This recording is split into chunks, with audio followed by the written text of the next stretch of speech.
اشرف الانبیاء خاتم النبیین سید المرسلین شفیع المذنبین سید الاولین والآخرین سیدنا وحبیبنا نبینا وکریمنا ومولانا محمد صلی اللہ عبدہ ورسولہ بالہدی ودین الحق ارسلہ اما بعد فاعوذ باللہ من الشیطان الرجیم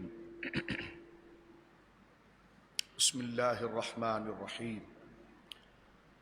الا ان اولیاء اللہ لا خوف علیہم ولا هم يحزنون الذین آمنوا وكانوا يتقون لهم البشرى في الحیاة الدنیا وفي الآخرة لا تبدیل لکلمات اللہ ذلك هو الفوز العظیم وفي موضع آخر اعوذ باللہ السمیع العلیم من الشیطان اللعین الرجیم ومن يبتغي غیر الاسلام دینا فلن يقبل منه وهو في الآخرة من الخاسرین آمنت باللہ صدق اللہ العظیم ببرکۃ ان اللہ ملائکۃ یصلون علی النبی یا ایھا الذین آمنوا صلوا علیہ وسلموا تسلیما اللہم صلی علی سیدنا مولانا محمد وبارک وسلم صلاۃ وسلاما علیک یا سیدی یا حبیبی یا رسول اللہ کلہم من رسول اللہ ملتمس غرفا من البحر اور رشفا من الدیم منزہ عن شریک فی محاسنہ فجوہر الحسن فیہ غیر منقسم ثم الرضا نبی بکر وعن عمر وعن علی وعن عثمان ذی الکرم مولا صلی وسلم دائما سرمدا علی حبیبک خیر الخلق کلہم گنج بخش فیض عالم مظہر نور خدا ناقصارہ پیر کامل کاملارہ رہنما اللہ کی حمد و ثنا نبی محترم نبی معظم باعث تخلیق ارض و سما صلی اللہ علیہ وآلہ آلہ وصحبہ وبارک وسلم کی بارگاہ مقدسہ میں انتہائی محبت و عقیدت کے ساتھ درود و سلام پیش کرنے کے بعد تمام تعریف اللہ وحدہ لا شریک کے لیے ہے۔ صفر المظفر کا یہ مبارک مہینہ جو اپنی رحمتوں اور برکتوں کے ساتھ اللہ کے فضل کے ساتھ اس کے محبوب کریم صلی اللہ علیہ وسلم کی وسیلہ جلیلہ سے ہم تمام کو نصیب ہوا ہے۔ اللہ رب العالمین یہ مہینہ اہل ایمان کے لیے آفتوں اور مشکلوں اور بالخصوص دین اسلام کے لیے کفار و مشرکین اور ملحدین کی طرف سے جو پیچیدگیاں پیدا کی جا رہی ہیں، اللہ رب العالمین ان تمام نحوستوں سے ہر ریاست کو اور بالخصوص ریاست پاکستان کو محفوظ فرمائے۔ یہ مبارک مہینہ جس میں اکابر اولیاء، اکابر اصفیاء، جن کے دم قدم سے اسلام کی زینت، اسلام کی ترقی اور اسلام کے چمن کی آبیاری ہوئی، ان کے ان لمحات کا ذکر ہے کہ جس میں وہ پوری زندگی صداقت کے ساتھ گزارنے کے بعد حق و سچائی کے ساتھ اپنے رب سے انہوں نے ملاقات کی، یعنی ان کے آراس، ان کا یوم وفات۔ جس طرح کہ میں نے آپ بزرگوں سے اور آپ دوستوں سے اور گھروں میں بیٹھ کر مائیں بیٹیاں جو سن رہی ان تک میں نے یہ بات پہنچائی تھی کہ سرکار امام زید شہید، امام زین العابدین رضی اللہ تعالیٰ عنہ کے شہزادے اور امام باقر کے بھائی امام زید شہید کی شہادت اسی مہینے میں ہے، اور سرکار مشہد مقدسہ میں آرام فرمانے والی عظیم شخصیت سیدنا موسیٰ کاظم رضی اللہ عنہ کے شہزادے ہمارے آقا حضور سیدنا مولا امام علی رضا صلوات اللہ علی جدہ والہ، آپ کا عرس مبارک بھی اسی مہینے میں، اور اسی ترتیب کے ساتھ بر صغیر کے اندر کئی قداور شخصیات، جس میں ہمارے مرشد حضور سیدنا مجدد الفسانی رضی اللہ تعالی عنہ کا عرس مبارک، پھر امام اہل سنت مجدد اعظم امام احمد رضا خان فاضل بریلوی کا عرس پاک، امام حریت شاہ فضل حق خیر آبادی رحمۃ اللہ علیہ، جن کے فتووں کی صداقت سے آج پاک و ہند کے اندر اسلام کا جھنڈا بلند ہے۔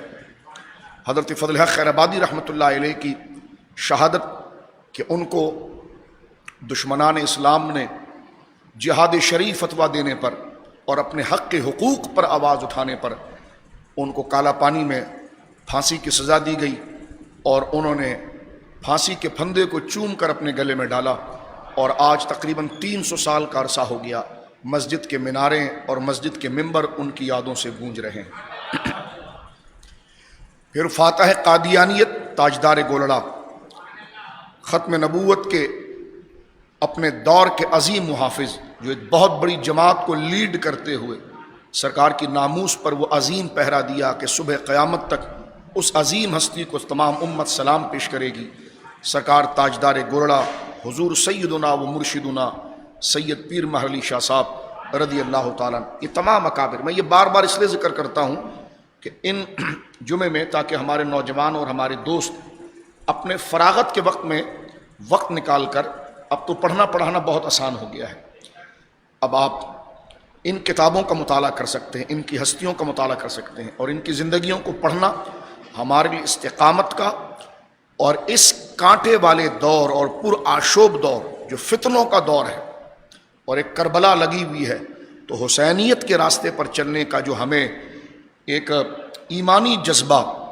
اور جو ایمانی طاقت ہمیں حاصل ہوتی ہے، وہ ان ہستیوں کے ذکر کو سننے پڑھنے سے حاصل ہوتی ہے۔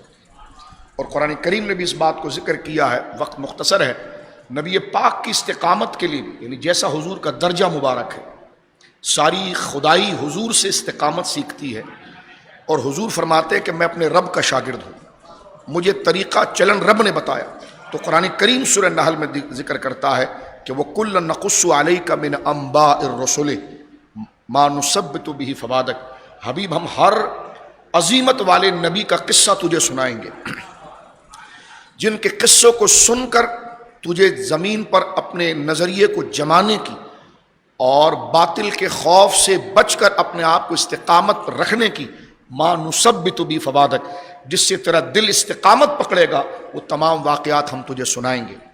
حضرت جنید بغدادی میرے آقا سید الطائفہ یہ فرماتے ہیں کہ صالحین کا ذکر جنود من جند اللہ، جند من جنود اللہ، یعنی اللہ کے لشکروں میں سے ایک لشکر ہے جو مومن کے دل سے شیطان کے وسوسے، ریاکاری، ہوس اور بیجا فضول وسوسے نکال کر اس کے دل میں استقامت کا کام کرتا ہے۔ تو یہ بزرگوں کی عرس، ان کی یادیں، ان کی سوانح، یہ اللہ کا لشکر ہے جو بندے کی ایمان کی مدد کرتی ہے۔ یہ کوئی اور بندہ بات نہیں کر رہا، یہ سرکار مولا مرتضیٰ کے خلیفہ اجل حضرت شیخ سید الطائفہ حضرت امام جنید بغدادی رحمہ اللہ، حضرت حسن بصری سے جن کو فیض حاصل ہو رہا ہے، سرکار مولا مرتضیٰ کے خلیفہ حضرت حسن بصری سے جن کو فیض آیا، حضرت سید الطائفہ جنید بغدادی، جن کی کرامت اور عظمت و تصوف میں ان کے استاذ ہونے کا درجہ اتنا اونچا ہے کہ ان کو تمام دربار اولیاء کے طالب علم سید الطائفہ کہتے ہیں۔ طائفہ کہتے ہیں جماعت کو، اور سید کہتے ہیں سردار کو، یعنی صوفیہ کی جماعت کا جو استاذ ہے وہ جنید بغدادی ہے رضی اللہ تعالیٰ۔ تو اس لیے ان ہستیوں کا ذکر پڑھنا بہت زیادہ ضروری ہے۔ کرنٹ ایشوز آپ کے سامنے ہیں، کس قسم کے معاملات اسلام کو درپیش ہے، ہماری پاک سرزمین کو درپیش ہے، ہماری ریاست کو درپیش ہے، کس طرح باطل ملحد اپنے پنجوں کو گاڑ کر اسلام کے چہرے کو اور اسلام کے سینوں کو پھاڑنے کے لیے، اور پاکستان کو خاک بدہن خدا انہیں خائب و خاسر کرے، پاکستان کو فتنے اور شرارت میں مبتلا کرنے کے لیے آئے دن FATF کے نام سے ایک نیا بل، ایک شرارت پاکستان کے اوپر مسلط کی جا رہی ہے، اور ہم اپنی ہوس اور لالچ اور اپنی کرپشن اور اپنی دھاندلی اور اپنی عیاشی کے مقصد میں ورلڈ بینک کے سامنے بھیکاری بن کر ان کی ہر بات کو، ان کی ہر ناجائز بات کو قبول کرنے کے لیے اپنی اسمبلی میں بیٹھے ہوئے جو اللہ کے غدار اور دین کے غدار اور پاکستان کے غدار ہیں، ان کے ذریعے ہم ان کے دستخط کروا رہے ہیں اور پاکستان پر ظلم کر رہے ہیں، پاکستان کی تاریخوں پر ظلم کر رہے ہیں، قائد اعظم کے نظریے کے ساتھ ہم شب خون مار رہے ہیں، علامہ اقبال کی فکر کے ساتھ اور ان عظیم شہداء کے ساتھ کہ جنہوں نے سینوں پر بم باندھ کر ٹینکوں کے نیچے گویا کہ جانیں دی ہیں شہادت کے لیے، اس سرزمین کی حفاظت کے لیے، ان کے ساتھ غداری کی جا رہی ہے۔ تو لہٰذا قوم کو بیدار ہونا چاہیے، نوجوانوں کو بیدار ہونا چاہیے۔ دنیا سستی کے ساتھ گزارنے کے لیے نہیں ہے، دنیا اللہ کے دین کے لیے جاگنے کی ہے۔ یہاں جاگو، پھر یہ دین کی برکت سے پھر قبر میں اللہ ایسے سلائے گا جیسے بادشاہوں کو بھی نیند نہیں ملتی۔ جس نے دنیا میں خود کو مطمئن سمجھ لیا وہ خطرے کے اندر آ گیا۔ یہ صوفیہ کہتے ہیں، داتا صاحب نے لکھا ہے، جس نے دنیا کے اندر چوکنا رہا، جیسے چوکیدار ڈنڈا بجاتا رہتا ہے کہ کہیں چور نہ آ جائے، جو دنیا کے اندر اپنے ایمان کے بچانے کے لیے چوکنا رہا، رب کریم قبر و حشر کے اندر اسی کو اطمینان عطا فرماتا ہے۔ تو داتا صاحب رحمۃ اللہ علیہ کا یہ عرس پاک بھی ہے۔ چند باتیں اس حوالے سے ہم ذکر کریں گے کہ حضور داتا صاحب رحمۃ اللہ تعالی علیہ کا عرس پاک، جو بر صغیر پاک و ہند کی سب سے عظیم شخصیت ہے، جن کے دم قدم سے یہ خطہ اسلام پر آیا، تو کیا یہ لوگ اسلام کی تبلیغ پر جو ایف آئی آر کی بات کر رہے ہیں، تو کیا یہ داتا صاحب پر بھی ایف آئی آر کاٹیں گے؟ کیونکہ داتا صاحب کے آنے سے پہلے تو لاہور میں سارے ہندو تھے، اور آپ کے اخلاق اور آپ کی تہذیب اور آپ کی تعلیم اور آپ کے اخلاق کے ذریعے جبری نہیں بلکہ ان کے دلوں کو آپ نے جیتا، اور ان کے ایمانوں کو صحیح رخ دے کر ان کو دامن توحید سے وابستہ ادھر ہند میں میرے خواجہ نے کیا ہے، اور خواجہ کا جو فیض ملا ہے یہ داتا صاحب کا فیض وہاں بٹا ہے، اور داتا علی حجویری نے یہاں پر کیا ہے۔ 99 لاکھ کفار کو کلمہ پڑھا کر ان کی زندگی کا اصل مقصد بتایا ہے، ان پر جبر نہیں کیا، ان پر سب سے بڑا احسان کیا کہ جس مقصد کے لیے وہ پیدا ہوئے تھے، جو اپنا راستہ اور اپنا گھر بھول گئے تھے، سرکار خواجہ غریب نواز نے اور سرکار داتا صاحب رحمۃ اللہ علیہ نے ان کو اصل گھر کا پتہ دیا ہے۔ تو کیا یہ لبرل، یہ فرعون، کیا اپنی ایف آئی آر کے اندر خواجہ صاحب کا بھی نام لکھیں گے؟ کیونکہ یہ لبرل جتنے بھی ان کے باپ دادا سارے ہندو تھے، ان کو مسلمان غریب نواز نہیں کیا ہے، سرکار بابا فرید نے کیا، سرکار نظام الدین اولیاء نے کیا، سرکار داتا صاحب رحمۃ اللہ علیہ نے، سرکار مخدوم سمنانی نے کیا، سارے اولیاء العیاذ باللہ۔ دراصل حضور کی حدیث مبارکہ ہے، بخاری شریف کی حدیث ہے کہ ہر بچہ اپنی فطرت پر پیدا ہوتا ہے، ہر بچہ اپنی فطرت پر پیدا ہوتا ہے، یہ حضور فرماتے ہیں۔ یہ اتنی لاجیکل اور اتنی ضروری بات ہے کہ اس کو نبی کے علاوہ کوئی بیان نہیں کر سکتا، یعنی انتہائی پردے میں چھپی ہوئی بات، غیب کی بات۔ سرکار نے فرمایا بچہ چاہے ہندو کے گھر پیدا ہو یا مسلمان کے گھر پیدا ہو، یہودی کے گھر پیدا ہو یا نصرانی کے گھر پیدا ہو، سرکار نے فرمایا وہ بچہ پیدا ہوتا ہے فطرت پر۔ اب اس کے ماں باپ چاہے اس کو یہودی بنا دیں یا نصرانی بنا دیں، وہ پیدا ہوتا ہے نیچرلٹی پر، فطرت پر پیدا ہوتا ہے۔ علماء نے فرمایا فطرت کیا ہے؟ فرمایا توحید، توحید پر پیدا ہوتا ہے۔ بعد میں اس کے ماں باپ چاہیں اس کو کس طرح بتا دیں۔ تو اہل اسلام بھولے ہوئے آہو کو اور بھٹکے ہوئے، جو کہتا ہے نا کہ صبح کا بھولا ہوا شام کو گھر آ جائے تو اس کو بھولا ہوا نہیں کہتے، تو اسلام اور صوفیاء کرام جو صبح کے بھولے ہوئے ہیں، جو اپنے چراغ توحید جن کو جانا تھا ایک خدا کی طرف، اور وہ بھٹکنے لگے معبودان باطلہ کی طرف، تو یہ سچے مرشدان اور رہنما تھے کہ جنہوں نے ان کو صحیح راستہ بتا دیا۔ تو اس صحیح راستہ بتانا یہ تبدیل مذہب نہیں ہے، یہ ان کو صحیح راستے کی طرف لانا ہے۔ جبر کیا ہوتا ہے اس پر ہم تقریریں کر چکے ہیں، جبر سے کچھ بھی نہیں ہوتا، نہ اسلام جبری معاملے کو قبول کرتا ہے۔ میں اس پر تقریر کر چکا ہوں کہ علماء خود اس کے خلاف ہیں اور معاملات کرتے ہیں، لیکن آپ تاریخ پاکستان میں اب تک، میں نے کل بھی کہا، جمعے میں بھی عرض کیا تھا گزشتہ، کہ کراچی کے ساحل سے لے کر کے پی کی آخری پہاڑیوں تک ایک کیس ہمیں بتا دیں کہ کسی ہندو، کسی عیسائی، کسی سکھ کو جبری مسلمان کیا گیا ہو، اور اگر وہ جبری مسلمان کر بھی دیا گیا تو ہمارے کس کام کا ہے؟ ہم تو خود آپ کے ساتھ کھڑے ہیں کہ بتائیے کس کو جبر پسٹل کے زور پر، تلوار کے زور پر لایا گیا اور اس کو بھرتی کر دیا گیا، تو ہمارے کس بات کا؟ وہ تو ہم نے ایجنٹ پال لیا اپنے لیے کہ ظاہر میں ٹوپی پگڑی میں ہمارے ساتھ ہوگا، اندر سے ہمارے راز بیچے گا، تو وہ ہمارے کس بات کا؟ اسلام تو سر تسلیم خم کرنے کا نام ہے کہ زبان ہی اللہ کی وحدانیت کا پیغام نہ پڑے بلکہ دل اس کے حضور تسلیم کرے۔ جس طرح وہ لوگوں کے درمیان اللہ کے ایک ہونے کا اعلان کرتا ہے، اس طرح تنہائی میں بھی اس کے ساتھ بغاوت نہ کرے۔ جب زبان اور دل میں اللہ کے دین کی سچائی اس درجے پر پہنچ جائے کہ اندھیرے میں بھی اس کے خلاف نہ سوچے، جب وہ مومن بنتا ہے۔ تو آپ کسی کو ڈنڈا مار کر، کسی سے جبر کر کر، ریلیاں نکال کر، اس کی گردن پر سوار ہو کر اگر اس کو مسلمان کر بھی دیں تو آپ کے کس کام کا ہے؟ وہ بعد میں پھر منافقت پر رہے گا، اور اسلام ان کو مسلمان سمجھتا ہی نہیں.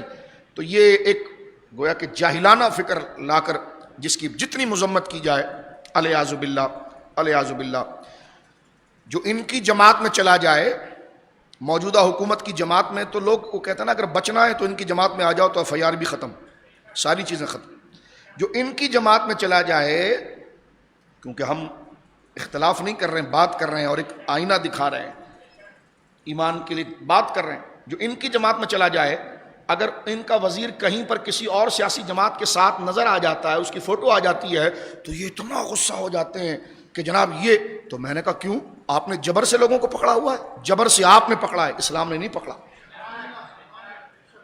روزانہ آپ اسکینڈل دیکھ رہے ہوتے، آج یہ وزیر فلاں سے مل گیا تو یہ تھا یہاں سے، تو وہ نون والوں سے مل گیا تو اس کے لیے پروپیگنڈا بن گیا، فلاں بن گیا. تو یہ ڈرامہ آپ کے وہاں ہوتا ہے، جبر میں آپ لوگوں کو، لالچ میں آپ لوگوں کو پکڑتے ہیں، اسلام نہیں پکڑتا. یہ بل کسی صورت میں انشاءاللہ نافذ عمل پاکستان میں نہیں ہو پائے گا. یہ ہمارا قانونی حق ہے، ایمانی حق ہے کہ یہ اسلام کے خلاف سازش ہے کہ اگر کوئی کسی کی تبلیغ سے صحیح راستہ بتانے سے کسی کے دل میں اپنا اصل گھر اور ٹھکانہ اور ایمان جاگ گیا، تو اس سے پوچھا جائے گا، مجسٹر اس سے پوچھے گا تو کس کے کہنے پر اس مسلمان ہوا ہے؟ وہ کہے گا فلانے پر. کہا اس کو چھوڑو، اس پر FIR کاٹو.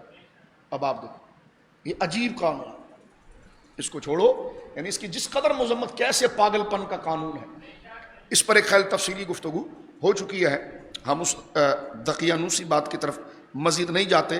لیکن ہر شخص کو، ہر فرد کو، چاہے وہ کوئی منصب رکھتا ہو یا منصب نہ رکھتا ہو، وہ اپنی جد و جہد کو اس حوالے سے جاری رکھے، کیونکہ داتا صاحب کے عرس کا یہ مقصد ہے. اب میں پیران نظام کو بھی کہوں گا جو عرس کر رہے ہیں داتا صاحب کا یا خواجہ صاحب کا، اگر اس چیز کو چھپاؤ گے، تم اس چیز کو چھپاؤ گے تو ولی کو ولی مانتے کیوں ہیں؟ اس لیے کہ وہ اسلام کا راستہ دکھاتا ہے. جبے تم نے چشتیوں والے پہنے ہوں گے، قادریوں والے پہنے ہوں گے، نقشبندیوں والے پہنے ہوں گے، داتا صاحب والے پہنے ہوں گے.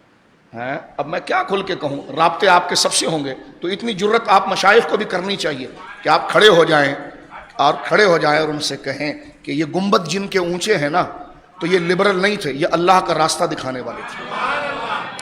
ان کے نزدیک سب سے برا راستہ شرک تھا، ان کے نزدیک سب سے برا راستہ کفر تھا. ان کی پوری زندگیاں گزری ہیں، یہ جیلوں میں گئے ہیں، یہ مار کھائے ہیں، یہ فقر میں رہے.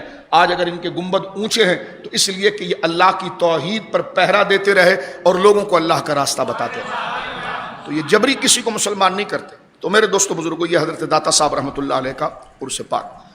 تصوف پر میں ایک دو جملے عرض کر دینا چاہتا ہوں. تصوف نبی پاک صلی اللہ علیہ وسلم کی اخلاق، سرکار علیہ الصلوۃ والسلام کے دیے ہوئے پیغام کو دل سے قبول کرنے کے بعد اس کو اپنی عملی زندگی کے اندر لے کر آنا، یعنی حضور نے جو شریعت عطا فرمائی ہے اس کو قبول اس انداز میں کرنا کہ پھر وہ ہمارے روزمرہ معمولات کے اندر وہ سارے عمل نظر آئے. بول چال میں، خرید و فروخت میں، لین دین میں، لوگوں کے تعلقات میں، وہ تمام اخلاق اور طریقہ ضابطہ پھر ہماری مرضی کا نہ ہو یا غیر اسلامی تہذیب نہ ہو. ہمارا چلنا، ہمارا بولنا، ہمارا کھانا، ہمارا پینا، کسی سے شادی بیاہ کرنا، محبت کرنا، ملنا، غصہ کرنا، پیار کرنا، یہ تمام جو عادتیں ہیں یہ حضور کے کہنے کے مطابق جب آ جائے اور عادتیں اس کے موافق ہو جائے تو اس کو ہی تزکیہ کہا جاتا ہے اور اسی کو تصوف کہا جاتا ہے. صحابہ کرام رضوان اللہ اجمعین حضور علیہ الصلوۃ والسلام کے سب سے پہلے شاگرد ہیں، جنہوں نے حضور علیہ الصلوۃ والسلام کے سامنے بیٹھ کر حضور سے اخلاق حسنہ لیا، جس میں داتا صاحب رحمۃ اللہ علیہ، کیونکہ آپ کے عرس پر کے چند باتیں عرض کر رہے ہیں، آپ فرماتے ہیں کہ طریقت اور اولیاء کے استاذ امام حضرت ابوبکر صدیق ہیں، کہ جن سے ہمیں یہ راستہ ملتا ہے کہ آپ نے خلق خدا کی خیر خواہی کے لیے اپنا سارا گھر اٹھا کر دے دیا دین کے نفاذ کے لیے. اگر جبری دین یعنی بات جبری کر کے اسلام کے راستے کو روکا جائے، جبکہ جبر کی میں مذمت کر چکا ہوں، تو پھر آپ کو بدر والوں پر بھی FIR کاٹیں گے. یہ پھر تو کیا یہ کربلا والوں پر بھی FIR کاٹیں گے؟ پھر کہ احد والوں پر بھی FIR کٹے گی، کیونکہ سارے غزوات اعلاء کلمت الحق کے لیے رہے، اللہ کے نام کو بلند کرنے کے لیے، شرک کی کمر کو توڑنے کے لیے رہیں. اب جتنے یہ لوگ جتنے وزیر بنے ہیں، فلانا سید، فلانا شاہ ہمارے سندھ کے اندر ہے، فلانا شاہ سے نیچے تو کوئی ہے ہی نہیں، پوری کیبنٹ ہماری شاہ والی ہے. تو میں پوچھوں گا، آپ مولا علی کی اولاد ہیں، خیبر کا واقعہ بیان کر کے آپ کالے کپڑے پہن کر جوش مارتے ہیں، تو خیبر میں کیا تھا؟ اعلاء کلمۃ الحق. تو کیا مولا علی کے لیے بھی ایف آئی آر کی بات کریں گے معاذ اللہ؟ مولا علی خیبر کے اندر کیوں گئے تھے؟ اسلام کا راستہ بتانے کے لیے. اور سرکار نے کیا فرمایا؟ ان کو تبلیغ کر، ان کو دین کی طرف لے کر آ. اور علی تیری جد و جہد سے اگر ایک بندہ بھی اسلام لے آیا تو روئے زمین کے سرخ اونٹ اور قیمتی چیزوں سے تیرے لیے قیمتی ہے.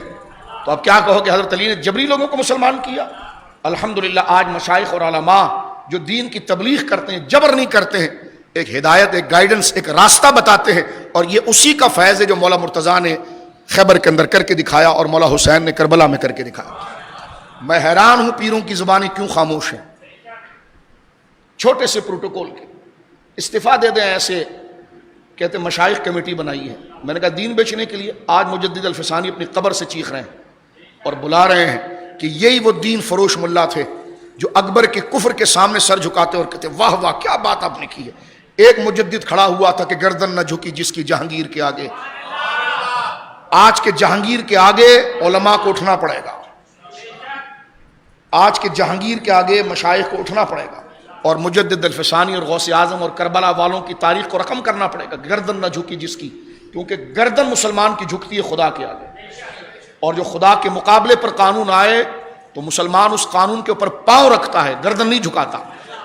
تو گردن نہ جھکی جس کی جہانگیر کے آگے، جس کی نفس گرم سے ہے گرمی احرار، وہ ہند میں سرمایہ ملت کا نگہبان، اللہ نے کیا جس کو بر وقت خبردار.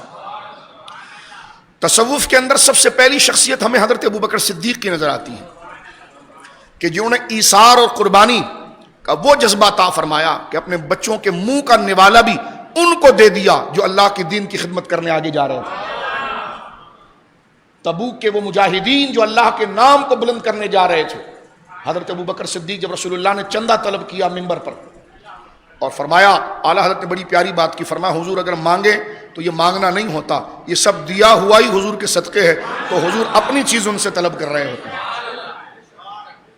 فرمایا کہ لاؤ. حضرت عمر آدھا گھر لے آئے، حضرت عبد الرحمن بن عوف اپنی بیوی کے کان کی بالیاں لے آئے، کچھ نہیں تھا. حضرت ابوبکر صدیق سارا گھر اٹھا کر لے آئے. تاریخ انسانیت میں اتنا جذبہ آپ کو کہیں نظر نہیں آئے گا. سرکار نے فرمایا کہ سب لے آیا، یہاں تک کہ خود کے کپڑے تک اتار کر ٹاٹ پہن لی، اس پر لگے ہوئے بٹن کہ شاید یہ کپڑے تو گئے، یہ بٹن کسی مجاہد کے کام آ جائے، جو اللہ کے دین کی خدمت کے لیے جا رہا ہے اس کے کام آ جائے. ابوبکر صدیق نے وہ بٹن تک توڑ دیے اور ببول کے کانٹوں سے اس ٹاٹ کو باندھ لیا. آپ تصور کیجئے کیا منظر ہوگا. وہ شخص جس کے کئی 100 ملازم ہوں، آج وہ اسلام کے لیے ایسا ہوا کہ بدن کا کپڑا بھی اس اسلام کے مبلغ کو دے رہا ہے جو یہاں سے اٹھ کر کسی اور علاقے میں اسلام کا پیغام پہنچانے جا رہا ہے. جبری تبدیل مذہب، اس پر کتنی لعنت اتر رہی ہوگی اس لفظ کے اوپر حضرت ابوبکر کا اسلام لینے کے بعد. کتنا بڑا جھوٹ ہے یہ. حضرت ابوبکر صدیق نے ان لوگوں کی خدمت کے لیے جو علاقوں کو چھوڑ کر دوسرے علاقے میں اللہ کا دین بتانے جا رہے ہیں اور جو اللہ کے دین کو طاقت سے روک رہے تھے، طاقت سے ان کی کمر کو توڑنے جا رہے ہیں، اور جو سلجھے ہوئے لوگ ہیں ان کے اخلاق سے دین بتانے جا رہے ہیں. ابوبکر صدیق نے اپنے گھر کا سارا سامان، اپنے بدن کا لباس، یہاں تک کہ بدن کپڑے جو کپڑوں پر بٹن تھے وہ تک توڑ دیے کہ یہ کسی مجاہد کے کام آ جائے، اللہ کے دین کے مبلغ جو لوگوں کو سیدھا راستہ بتانے جا رہا ہے اس کے کام آ جائے. اور ببول کے کانٹے آپ نے گویا کہ لگائے. اور سرکار کی بارگاہ میں پہنچے تو جبریل بھی آ چکے تھے اور جبریل نے بھی ویسی لباس پہنا تھا اور ببول کے کانٹے لگے ہوئے تھے. سرکار نے فرمایا جبریل تیرا لباس کیسے؟ فرمایا اب عرش والوں کو بھی وہ کپڑا اچھا لگا ہے کہ جو ابو بکر نے اللہ کے دین کے لیے پہننا شروع کیا. اللہ، آپ خود فیصلہ کریں دن اور اجالے کا. سرکار نے فرمایا ابو بکر گھر کے لیے کیا چھوڑا؟ داتا صاحب فرماتے ہیں آپ طریقت کے امام ہیں، آپ فرماتے ہیں گھر کے لیے میں نے اللہ اس کے رسول کا نام ہی چھوڑ دیا، بس باقی سب میں نے یہاں پر پیش کر دیا ہے. داتا صاحب فرماتے ہیں یہ جملہ آج تک کوئی نہ کہہ سکا طریقت کے اندر جو ابوبکر صدیق نے کہا. آپ دعا کرتے تھے یا اللہ میرے لیے دنیا کے دونوں بازو کھول دے، ہر نعمت دنیا کی مجھے دے، لیکن مجھے اس میں مبتلا نہ کرنا۔ داتا صاحب فرماتے ہیں یہ اتنا قیمتی اور سمجھداری کا جملہ ہے، یہ جملہ بتاتا ہے کہ روحانیت میں حضرت ابوبکر صدیق کا مرتبہ سب سے اونچا تھا۔ فرماتے ہیں یا اللہ میرے لیے دنیا کی ہر نعمت مجھے عطا فرما، لیکن اس میں مبتلا ہونا، اس میں الجھ جانا، اس سے مجھے بچا کر رکھ۔ اور حضرت صدیق اکبر کا یہ جملہ آپ نے داتا صاحب نے نقل کیا ہے، فرماتے ہیں کہ کشتی جب پانی کے اوپر چلتی ہے تو کنارے تک پہنچتی ہے، اور پانی کشتی کے اندر آ جاتا ہے تو کشتی ڈوب جاتی ہے۔ تو فرمایا دنیا دل سے باہر ہونی چاہیے، اگر وہ دل سے باہر رہی تو آپ خوب ترقی کر جائیں گے، لیکن اگر وہ دل کے اندر آ جائے گی تو آپ کو ڈبا دے گی۔ تو فرمایا اس لیے دنیا کی ہر نعمت بندے کے ہاتھ میں ہونی چاہیے، دل میں صرف اللہ رسول اور دین ہونا چاہیے۔ مال دن میں لانے کی چیز نہیں، دنیا دل کی چیز نہیں، دل اللہ اس کے رسول اور اس کی شریعت کا ہے اور اس کے دین کا۔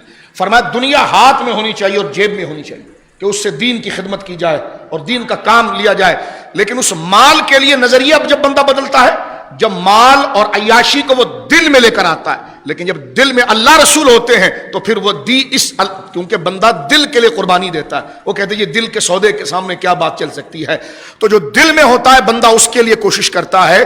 تو سیدنا صدیق اکبر کے دل میں اللہ رسول تھے، اس لیے آپ نے ہاتھ کی ساری چیزیں خرچ کر دی، لیکن وہ دولت جو دل میں تھی اس کو جانے نہ دی۔ یہ سننے کے لیے نہیں، عمل کے لیے بھی ہے۔ اور ہم جب جائیں گے تو کفن میں ہاتھ اسی طرح کھلا رہے گا، تو دنیا تو ادھر ہی رہ جائے گی، فیصلے تو دل کے ہوں گے۔ تو یہی حضرت ابوبکر صدیق نے فرمایا کہ دل میں، داتا صاحب فرماتے دل میں اللہ اس کے رسول ہونے چاہیے۔ نظام اور قانون کوئی اگر ہماری گردن کے اوپر بھی آ کر چڑھ جائے تو وہ چڑھ سکتا ہے، 10-15 لوگوں کو لائے ہتھکڑی لگا دے، لیکن دل میں نہیں آ سکتا، دل میں نہیں آ سکتا، دل میں وہ نہیں آ سکتا۔ جبری قانون کی بات کرتے ہیں، جبری تبدیلی۔ میں نے کہا قادیانیوں کے لیے تو قانون بنا ہوا ہے، وہ جبری ادھر جا رہے ہیں، ان پر کچھ بھی نہیں ہے۔ اور سیدوں کو تم نے پاؤں میں اور ہاتھوں میں بیڑیاں ڈال کر ہیں۔ میں ان سیدوں سے پوچھتا ہوں جو سادات کی بات کرتے ہیں، تم بات کیوں نہیں کرتے سید خرم شاہ کے لیے، سید ظہیر الحسن شاہ صاحب کے لیے؟ ان سادات کے لیے بات کیوں نہیں کرتے کہ جن کے پاؤں میں بیڑی ڈالی؟ تم نے بھی سید اپنے مطلب کی پکڑیں، ایسا نہیں ہونا چاہیے۔ نظریے پر کہ بات کریں گے تو شاید جلسے کی پرمیشن کینسل ہو جائے، نہیں، پھر ماننا ہے تو ان کی طرح نہیں کہ 12 امام، سنیوں کی طرح کہ سب امام ماننا ہے، تو پھر سب کو ماننا ہے، چاہے وہ حسن کی اولاد ہو یا حسین کی اولاد ہو، اپنے مطلب کے بندے نہیں ماننے۔ پھر سیدہ زہرا پاک کی ساری اولاد کو ماننا ہے، یہ نہیں کہ جو جبر کے سامنے کھڑا ہو جائے تو کہیں اس کے ساتھ کھڑے ہوں گے تو کہیں ہمارا جبہ نہ چلا جائے، پگڑی نہ چلا جائے، ایسا نہیں ہونا چاہیے۔ تو یہ بھی آپ ذرا ٹوپی ڈرامہ ذرا سمجھیے۔ سادات کی تعظیم ہے تو جن کے پاؤں میں بیڑیاں ڈالی گئی وہ بھی سید ہیں، ان کے لیے کون سی قرارداد؟ جن ظالموں نے بیڑیاں ڈالی ہیں ان کے لیے کون سی آوازیں اٹھائی گئی ہیں؟ وہ بھی تو سیدہ زہرا کا بیٹا ہے، اس کے لیے کون سی آواز؟ اس کے لیے ایسی چیخ و پکار کب آئی ہے؟ تو لہٰذا یہ دھاندلی جب ہوتی کہ جب بندہ دل کو کسی کے حوالے کرتا ہے، لیکن جب دل کو اللہ رسول کے حوالے کرتا ہے تو اس کو خود رائٹ اور لیفٹ پتہ چل جاتا ہے کہ میں نے کیا کرنا ہے اور کیا نہیں کرنا ہے۔ پھر دوسری شخصیت حضرت فاروق اعظم کی داتا صاحب لکھتے ہیں، فرمایا وہ فقر و ولایت میں، یعنی صوفی کوئی کہے میں صوفی ہوں تو صوفی کو پرکھنے کے یہ ماڈل ہیں، یہ ایثار حسن اخلاق ہے کہ دنیا کے اوپر دین کو قربان نہ کرے بلکہ دین کے اوپر دنیا کو قربان کرے۔ یہ حضرت ابوبکر کا راستہ ہے، یہ تصوف کے سب سے پہلے استاذ ہیں۔ فرما دوسرے عمر ہیں، اور حضرت عمر وہ ہیں داتا صاحب رحمۃ اللہ علیہ فرماتے ہیں کہ جن کی پوری زندگی فقر کے اندر گزری، دنیا ہاتھ میں تھی اس کو قبول نہیں کیا، کبھی پیٹ بھر کھانا نہ کھایا، ان کے بدن پر کبھی نیا لباس کسی نے نہ دیکھا، 32 لاکھ مربع میل قیصر و کسریٰ اوپر کی سپر پاوروں کو توڑ دیا انہوں نے، اور ان کے بدن کے اوپر کپڑوں پر 4 پیبند رہا کرتے تھے۔ فرمایا یہ فقر اختیاری کہ ہے کہ سونے کا لباس پہن سکتے ہیں، لیکن نہیں پسند کیا دنیا کو، اسی طرح پسند کیا کہ جس طرف اللہ رب العالمین جل وعلا کی یادیں دل کے اندر رہے۔ تو یہ فقر اختیاری کہ بادشاہ ہو کر بادشاہی کو پسند نہ کیا بلکہ جو خیر کے کام تھے اس سے مخلوق خدا کو فیض پہنچایا۔ اور تیسرا درجہ فرماتے ہیں حضرت عثمان غنی کا ہے، بالترتیب یہ جو دھاندلی آج کل کے ڈبہ پیر کر رہے ہیں، ان سے ہٹ کر داتا صاحب جو پیر ہیں ان کو دیکھیں. وہ کہتے ہیں ولایت میں بھی ابو بکر پہلے ہیں، پھر عمر ہیں، پھر عثمان ہیں، پھر علی ہیں. پھر تیسرا درجہ ولایت کے اندر حضرت داتا صاحب نے کشف المحجوب پڑھی ہے، تیسرا درجہ حضرت عثمان غنی کا لکھا. فرما حضرت عثمان غنی رضی اللہ تعالیٰ عنہ وہ ہے جو فنا و بقا کے مقام پر فائز ہے، جنہوں نے اللہ کے دین کے لیے اپنی جان کو قربان کر دیا، اور ان کے خزانے کا منہ مساجد بنانے کے لیے، مدارس بنانے کے لیے، غریبوں کی امداد کے لیے، پانی کے کنویں کھدوانے کے لیے، لوگوں کے مکانات کے لیے، خیر خواہی کے لیے ان کا خزانہ ہمیشہ کھلا رہتا تھا. مدینہ منورہ کے اندر قحط پڑ گیا اور کھانے کو کچھ نہیں تھا، لوگوں کے پاس بڑا سخت قحط تھا. آپ نے بیپاریوں کو بلایا اور ان کو بلا کر کہا کہ تمہارے گودام میں اسٹاک کیا ہوا مال ہے گندم؟ انہوں نے کہا جی ہے. کہ دانے دکھاؤ. تو دانے دکھائے گئے. فرما کیا ریٹ ہے؟ انہوں نے کہا 10. فرما نہیں زیادہ لگاؤ. فرما 10 میں دیں گے. فرما ٹھیک ہے، کچھ مال میرے پاس ہے وہ ذرا پہلے دیکھ لو. اپنے غلام کو بلایا. جب آپ کا گودام کھولا گیا تو نظریں نہیں ٹھکتی تھی، اتنی بڑا تھا. اللہ نے جو مال عثمان غنی کو دیا تو بوریاں لگی ہوئی تھی، اور وہ لاکھوں کی تعداد میں بوریاں تھیں. انہوں نے کہا جی ہم سب اگر اپنا مال ملا لیں تو اس کا 25% بھی نہیں ملتا، اتنا پاس. فرما نہیں، تم مجھے بیچو میں تمہیں بیچتا ہوں. ذرا غور کرو. فرما میرا مال بھی چیک کرو. جب لایا گیا آپ کا گندم اور کھجور تو وہ اعلیٰ نسل کے تھے. فرما یہ تم خرید لو، تم خود کا مال تو 10 لگاتے ہو، یہ کتنے میں خریدو گے؟ کہا یہ تو بہت اعلیٰ مال ہے. کہا یہ ہم 15 میں خریدیں گے. فرما نہیں، اوپر لگاؤ. انہوں نے کہا جی 16 میں خرید لیں گے، کیونکہ آپ بیپاری بھی تھے، تاجر بھی تھے. فرما اور لگاؤ. انہوں نے کہا اس سے اوپر نہیں جا سکتا. فرما اس سے اوپر دو گے تو دوں گا. تو لالچ میں وہ کہنے لگے تو آپ کے پاس کوئی ہے ایسا جو اس سے اوپر دے؟ ہم تو اس میں بہت کم پروفٹ رکھ رہے ہیں، لیکن مال زیادہ ہے اس لیے ہمیں نفع زیادہ ہوگا. فرمایا ہاں میرے پاس ایک ذات ہے جو اس کا 16 گنا نہیں 700 گنا دے گی. وہ باغ فدق پر قبضہ کر کے کیا کرتے؟ تو فرمایا وہ کون ہے جو 16 گنا 700 گنا دے گی؟ عثمان غنی نے فرمایا وہ میرا رب ہے. آپ نے غلاموں کو کہا ان کا مال بھی خریدو، جو ریٹ یہ بولیں خریدو، اور میرے گودام میں جو یہ لاکھوں بوریاں رکھی ہوئی ہے لگاؤ مزدوروں کو آگے، اور سارا نکال کر اللہ کی راہ میں خرچ کرو. یہ ہے سیدنا عثمان غنی ذو النورین رضی اللہ تعالیٰ عنہ. کیا لیں گے وہ کسی کا باغ قبضہ کر کے، کسی کے کھجور کھا کر؟ تو داتا صاحب لکھتے ہیں یہ ہے اللہ کی راہ میں ایثار و سخاوت کی ولایت میں اعلیٰ مقام سیدنا عثمان غنی رضی اللہ. فرما چوتھی شخصیت سرکار مولا مرتضیٰ رضی اللہ تعالیٰ کی ذات گرامی ہے. اور فرمایا حضرت مولا مرتضیٰ رضی اللہ تعالیٰ وہ عظیم ہستی ہے جن سے لوگوں نے صبر و ابتلاء کے اندر برداشت کو سیکھا ہے اور استقامت کے اندر سیکھا. حضرت حسن بصری رضی اللہ تعالیٰ جو خلیفہ اجل ہیں حضرت مولا مرتضیٰ کے، وہ کہتے ہیں کہ ہمارے لیے طریقت کے اندر اور مصیبت اور آزمائش کے اندر، استقامت کے اندر ہمارے مرشد حضرت مولا مرتضیٰ ہیں. یہ ترتیب کے ساتھ حضرت داتا صاحب نے تصوف کی پوری تاریخ بیان کی ہے. پھر آپ نے تابعین کا دور کیا ہے. تابعین کے دور کے اندر 2 ہستیوں کو آپ نے ولایت میں بہت اونچا درجہ ذکر کیا ہے. ایک حضرت سیدنا حسن بصری رضی اللہ تعالیٰ جو حضرت مولا مرتضیٰ کے ہاتھ پر بیعت کرنے والے اور خلافت لینے والے، دوسرے حضرت اویس قرنی رضی اللہ تعالیٰ. تابعین کا دور پھر آپ نے ترتیب کے ساتھ ذکر کیا، یہاں تک کہ پھر حضور داتا صاحب رحمۃ اللہ علیہ کا دور مبارکہ ہے. 400 ہجری آپ کی ولادت ہے، 465 ہجری آپ کا وصال ہے. آپ 6 یا 7 واسطوں سے حضرت مولا امام حسن تک پہنچ جاتے ہیں. ان کے شہزادے ہیں امام حسن رضی اللہ تعالیٰ کے کئی بیٹے ہیں. ایک بیٹے تو حضرت حسن مصنع ہیں جن کے اولاد میں غوث اعظم آئے ہیں، اور ایک بیٹے حضرت زید ہیں جن کے اولاد میں داتا صاحب آئے ہیں. تو گویا کہ یہ سلسلہ اوپر جا کر غوث اعظم 10 یا 11 حوالوں سے اوپر جا کر حضرت سرکار حسن مصنع تک پہنچتے ہیں، اور داتا صاحب رحمۃ اللہ علیہ 6 واسطوں میں حضرت زید تک پہنچتے ہیں.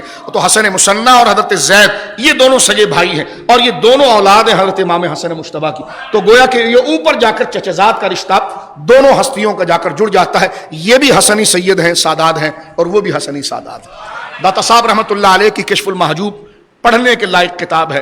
اس کو پڑھا جائے، اس کے ذریعے ہمیں سب پتہ چل جاتا ہے کہ عبادت کس طرح کرنی ہے، رب کا بندہ کس طرح بنتا ہے، غصہ کہاں کرنا ہے، نرمی کہاں کرنی ہے، خرچ کہاں کرنا ہے، کہاں پر نہیں کرنا ہے. میں آخر میں پھر داتا صاحب رحمۃ اللہ علیہ نے اپنی کتاب کا جو عنوان جس آیت کو بنایا ہے وہ بتا دوں کہ داتا صاحب جیسے لوگ کس فیلڈ میں کام کرتے ہیں اور کیا چاہتے ہیں. تو قرآن کریم فرقان حمید کی یہ آیت کریمہ جو سورہ آل عمران میں آیت نمبر 85 ہے، اللہ رب العالمین کا ارشاد ہے وَمَن يَبْتَغِ غَيْرَ الْإِسْلَامَ دِينًا، اور جس نے اسلام کے علاوہ کسی اور دین کو اختیار کیا. سن لے یہ قرآن کا. اب قرآن پر بھی ایف آئی آر آئے گی العیاذ باللہ. قرآن کو بھی کہو گے کہ یہ جبری تبدیل مذہب ہے تو عقل نہیں ہے. داڑھیوں والے مذہبی وزیر ہیں. ہم کوئی شرارت یا توہین نہیں کر رہے، لیکن ہم آپ کو جھنجھوڑیں گے کہ اس کو برداشت کیسے کیا، ایسی ضرورت کیوں پیش آئی کہ عام بندہ ممبر پر بات کرے. یہ تو آپ کا کام تھا، اسی وقت اس کو مسترد کرتے، اس لیے تو آپ وزیر بنتے ہیں. ہمارا کام تو نہیں ہے، یہ آپ کا کام تھا. یہ تو آپ ہی اسی وقت مسترد کر دیتے اس کو. لیکن جب آپ نے تغافل کیا، تجاہل کیا اور کنی کاٹی اور جماعت کو آگے کیا اور دین کو پیچھے کیا تو ممبر نہیں، اب تو گلی کوچے کا ہر مسلمان کہے گا کہ اسلام ہی حق ہے، شریعت مصطفیٰ ہی حق ہے. اور پاکستان لیا ہی دو قومی نظریے پر گیا ہے. لہذا جب آپ بات نہیں کریں گے تو بات میڈیا پر بھی ہوگی، بات ممبروں پر بھی ہوگی، بات گلیوں پر بھی ہوگی. لہذا پھر ممبر کو نہ روکا جائے، کیونکہ جس کا کام تھا جب وہ کام نہیں کرے گا تو نیچے والے لوگ اپنے حقوق کے لیے آواز اٹھائیں گے. اس کو یہ نہ کہا جائے کہ ممبروں پر بات ہو رہی ہے، میڈیا پر بات ہو رہی ہے. کیوں نہیں ہوگی؟ آپ مذہبی وزیر ہیں، نور الحق قادری صاحب آپ مذہبی وزیر ہیں، پیر بھی ہیں. یہ آپ کی ذمہ داری تھی اسی وقت اس کاغذ کو پھاڑ کے پھینکتے کہ اس سے تو قرآن کا جھوٹا ہونا لازم آئے گا معاذ اللہ، اس سے تو دین کا جھوٹا ہونا لازم آئے گا معاذ اللہ. اور آپ تو پیر ہیں، پھر غوث پاک کے مرید ہیں. قادری کہتے ہیں اتنی ہمت ہے کہ اس قانون کو فائل سینے سے لگا کر آپ غوث پاک کا نام لے سکیں گے؟ تو صرف ہم آپ کو بتا رہے ہیں یہ سختی ہم کر رہے ہیں اس لیے جملے سے کہ آپ کے کامنٹس اچھے نہیں آئے. کہتے ہیں ہم دیکھ رہے ہیں، اس بارے میں دیکھ رہے ہیں. دیکھ کیا رہے ہیں؟ آپ ننھے پکا کے ہیں، آپ کو نہیں پتا اس میں کیا لکھا. آپ دیکھ رہے ہیں. کیا دیکھ رہے ہیں؟ پہلی شک اس کی دیکھ لیجیے. آپ کیا دیکھ رہے ہیں؟ جب عام بندہ پڑھا لکھا دیکھ کر اس پر جرح کر رہا ہے تو کہہ رہے ہیں ہم دیکھ رہے ہیں. آپ استعفیٰ دے کر اپنی آخرت سنبھالیں. آپ استعفیٰ دے دیں میں کہتا ہوں، اور آخرت سنبھال لیں، ورنہ اس قانون کے خلاف آواز اٹھائیں، کیونکہ یہی غوث پاک کے مریدوں کا کام ہے، یہی اللہ کے بندوں کا کام ہے. اب دیکھیں قرآن کیا کہہ رہا ہے. کوئی جبر نہیں، کوئی سختی نہیں، بالکل نارمل گفتگو کر رہا ہوں. اگر اللہ کے گھر میں اللہ کے دین کی بات نہیں کی جائے تو کس کی بات کی جائے گی یار؟ ہاں میرے دوستو، کیا بات کی جائے گی؟ دیکھیں قرآن پاک کیا کہہ رہا ہے. آپ مسجد میں آتے اللہ کے دین کو سمجھنے کے لیے اور پھر اپنی زندگی بازار گلی کوچے گھر میں اللہ کا دین ہی لے کے جاتے ہیں. تو یہ آپ گھر جائیے، خود پڑھیے. سورہ آل عمران ہے، اس کی آیت نمبر 85 ہے. اللہ فرما رہا ہے وَمَن يَبْتَغِ غَيْرَ الْإِسْلَامَ دِينًا، جس نے اسلام کے علاوہ کوئی دین اسلام اختیار کیا. اسلام سے مراد کہ حضور نے جو دین دے دیا اس کے علاوہ اگر وہ کسی چیز کو قبول کرے اور حضور کو چھوڑ کر کسی اور مذہب کی طرف چلے خود ساختہ، فَلَن يُقْبَلُ مِنْهُ، تو اللہ اسے ہرگز قبول نہیں کرے گا. تو کہو جبر ہو گیا جی، اللہ تو قبول ہی نہیں کر رہا اور ہم بل لا رہے ہیں کہ قبول کرو. تو ایک مجسٹریٹ کی کیا حیثیت ہے قرآن کے سامنے؟ آپ خود اپنی توہین کروائیں گے، ہم توہین نہیں کر رہے ہیں. آپ خود اپنی عدالتوں کی توہین کروا دیں گے، خود اپنی کروا دیں گے، کیونکہ یہاں قرآن کھڑا ہے. قرآن کے مقابلے میں کسی کی کوئی حیثیت نہیں ہوتی ہے. تو میرے دوستو بزرگوں، اسی قرآن کے لیے تو امام علی مقام نے گود کے بچے علی اصغر تک کو قربان کر دیا. اللہ فرماتا ہے وَهُوَ فِي الْآخِرَةِ مِنَ الْخَاسِرِينَ، سن لو وہ آخرت کے اندر تباہ و برباد ہوں گے اور خسارہ ان کے لیے ہوگا جو میرے نبی کے دین کے فرمائے ہوئے کے خلاف آتا ہے. اور آخری آیت یہاں پر سن لیجئے، سورۃ الکہف آیت نمبر 29. اللہ فرما رہا ہے وَقُلِ الْحَقُّ مِن رَبِّكُمْ، فرما دو حق تو اللہ رب العالمین کی طرف سے ہے. فَمَنْ شَاءَ فَلْيُؤْمِنْ وَمَنْ شَاءَ فَلْيَكْفُرْ. ہاں اب جو چاہے ایمان لائے اور جو چاہے کفر کرے، تیری مرضی ہے، لیکن حق اسلامی ہے. اختیار تجھے دیا ہے، تیری کھوپڑی کے اندر عقل رکھ دی ہے. لیکن اگر کوئی اپنی مرضی سے آنا چاہے گا اس کو روکا نہیں جائے گا. اس لیے فرما اپنی مرضی کرنا. فمن شاء یؤمن، یہ جبر نہیں ہے. فرما جو اپنی مرضی سے ایمان لائے گا، اپنی بھلائی کرے گا. اور آگے فرمایا اللہ رب العالمین جل وعلا نے فرمایا کہ ومن شاء فلیکفر، اور جو چاہے کفر کرے. العیاذ باللہ. ان اعتدنا للظالمین نارا، لیکن جو اللہ کے دین کو چھوڑ کر دوسرا دین اختیار کرے گا خدا نے ان کے لیے جہنم کی آگ بنائی ہے. تم تو ویزوں پر سائن کر رہے ہو لیکن اللہ نے جہنم کی آگ بنائی. اللہ نے کوئی اسلام کے مقابلے میں کوئی پروٹوکول نہیں رکھا. فرما احاط بہم سرادقها، وہ آگ کی دیواریں اس کو گھیر لیں گی. اللہ جو اسلام کو چھوڑ کر مرا. اور اللہ رب العالمین فرما رہا ہے وَإِن يَسْتَغِيثُوا يُغَاثُوا بِمَاءٍ كَمُهْلٍ يَشْوِي وُجُوهَ. اور جب اسے اس آگ میں، بے شک ہم نے ظالموں کے لیے وہ آگ تیار کر رکھی ہے جس کی دیواریں نے انہوں نے گھیر لے گی، اور اگر وہ پانی کی فریاد کریں گے العیاذ باللہ تو ان کی فریاد رسی ہوگی، لیکن اس پانی کے ساتھ جو پگھلی ہوئی دھات کی طرح ہوگا، جو ان کے منہ کو جلا دے گا. اللہ فرماتا ہے وہ بئس الشراب، اور یہ جو ہے بہت برا ان کے لیے پلانا ہوگا. وساعت مرتفقہ، یہ ان کے لیے بہت، گویا کہ وہ دھات کا پانی ان کے لیے بہت بڑی بربادی کا باعث بنے گا. تو یہ قرآن کریم نے اس بات کو ذکر کیا ہے. اور داتا صاحب کا عرس اب منایا ہی اس طرح جائے گا. اب اولیاء کی کرامات کو اسی انداز میں بیان کیا جائے گا کہ ان کی پوری زندگی اسلام کی سربلندی کے لیے رہی ہے. آج راجپوت قبیلہ پورے پنجاب کے اندر اگر مسلمان ہے تو وہ حضرت داتا صاحب کی وجہ سے. یہ پورا پاکستان کا جو خطہ مسلمان ہے یہ داتا صاحب کی وجہ سے. آج دیکھیں ان کی، آج یہ دیکھیے کہ آج ان کی 10ویں 11ویں پشت یا 15ویں پشت آج موجود ہے، لیکن وہ دن وہ اجالے میں بھی اللہ کے، اندھیرے میں بھی اللہ کے ہیں. تو پتا چلا کہ یہ جبری دین نہیں پھیلایا گیا، یہ جبری دین نہیں پھیلایا گیا، بلکہ بھولے ہوئے شخص کو اس کا اصل گھر بتایا گیا. اس لیے کہ ہر بندہ پیدا ہوتا ہے الفطرت کے اوپر. اللہ رب العالمین جل وعلا کی توحید کے اوپر کتنا جبر ہے. اپنی مرضی سے کوئی بلے کے پاس جانا چاہے تو جا سکتا ہے، اپنی مرضی سے کوئی تیر والے کے پاس جائے تو جا سکتا ہے، اپنی مرضی سے کوئی پتنگ والے کے پاس جائے تو جا سکتا ہے، لیکن کعبے کے رب کے پاس جائے تو نہیں جا سکتا. تو یہ کتنا بڑا ظلم ہے.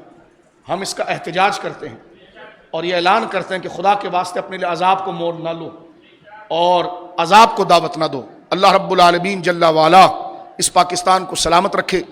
جو ہم نے بولا سچ بات بولی، اللہ اس پر ہمیں زندہ و سلامت رکھے. کل کیا ہوگا ہمیں نہیں پتا، لیکن آج جو ہم نے بولا وہ حق بولا، کیونکہ قرآن پڑھا. لوگ کہتے ہیں یہ بڑی بڑی باتیں کرتے ہیں. میں نے کہا بات قرآن کی بڑی کر دی، اب تو میرے لیے میرے بھائی دعا کر، میں تیرے لیے دعا کرتا ہوں کہ اللہ اسی نظریے پر بھی ہمیں موت دے.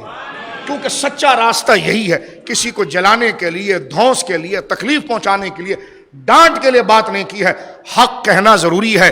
آخری بات، غلط کو غلط نہیں کہو گے. نیکی کا حکم بھی دینا ہے اور غلط کو غلط بھی کہنا ہے. یہ دونوں شان اسلام کی ہے. صرف اچھا اچھا نہیں کہنا، برے کو برا بھی کہنا. امام حسین برے کو برا کہنے کربلا کے اندر گئے تو امر بالمعروف نہیں عن المنکر. امر بالمعروف نیکی کا حکم دینا، نہیں عن المنکر، اور گناہ سے روکنا. جہاں نیکی کا حکم دینا لازم ہے وہیں پر گناہ سے روکنا بھی لازم ہے.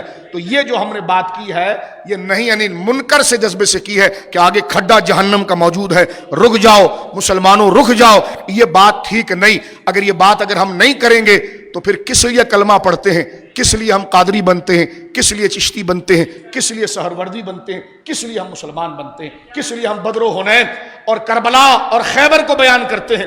لہٰذا غور کرنے کی چیز ہے. سادی سی بات ہے، یہ اسلام کے خلاف بل ہے، یہ کفر کا نظام والا بل ہے، یہ اسلام کو چیلنج کرنے کا بل ہے. یہ کسی غیر مسلم کو اسلام میں لانے سے روکنے نہیں بلکہ اسلام کی تبلیغ کو روکنے کا بل ہے. ہم اس کو مسترد کرتے ہیں، ہر مسلمان اس کو مسترد کرتا ہے. میں لہٰذا یہ کہتا ہوں عمران خان صاحب اپنی گردن پر یہ عذاب لے کر قبر میں مت جائیے گا، یہ عذاب لے کر مت جائیے گا، کیونکہ قیامت تک پھر آپ کا ذکر کہیں اکبر اور فرعون اور یزید کے ساتھ نہ ہو. ہم آپ کے مخلص دوست ہیں. ہم چاہتے ہیں آپ کا ذکر بھی اور ہمارا بھی ذکر رسول اللہ کے دین کے غلاموں کے ساتھ ہو. اور آپ ریاست مدینہ کی بات کرتے ہیں تو خدا را ناک کے نیچے دیکھیے کیا ہو رہا ہے. تقریر کے بعد غور بھی کیجئے. آپ ہمارے ملک کے وزیر اعظم ہیں. ہم آپ سے پھر ریکویسٹ کرتے ہیں کہ خدا را لوگوں کو قانون ہاتھ میں لینے پر مجبور نہ کریں، اس ملک کا شرازہ نہ بکھرے. اور ہم یہی کہیں گے، اسلام شریعت، اسلام شریعت، پاکستان، قرآن، مسجدیں، مدارس، نعرہ تکبیر، اللہ اکبر ذرا دل سے کہیے گا، اب یہ بولنے کا وقت ہے۔ تکبیر سے مراد وہ نعرہ جو سب سے بڑا ہے، نعرہ تکبیر، اللہ اکبر۔ اللہ رب العالمین جل وعلا رب کے کبریائی کے، اپنے محبوب کے صدقے اس کبریائی اور اس توحید کے عقیدے پر ہم تمام کو جمع کر رکھے، اور پاکستان کے اللہ رب العالمین حفاظت فرمائے۔ حق کو حق کہہ کر اس پر عمل کی توفیق دے، برے کو برا کہہ کر اس سے بچنے کی مجھے اور آپ کو توفیق دے۔ وآخر دعوانا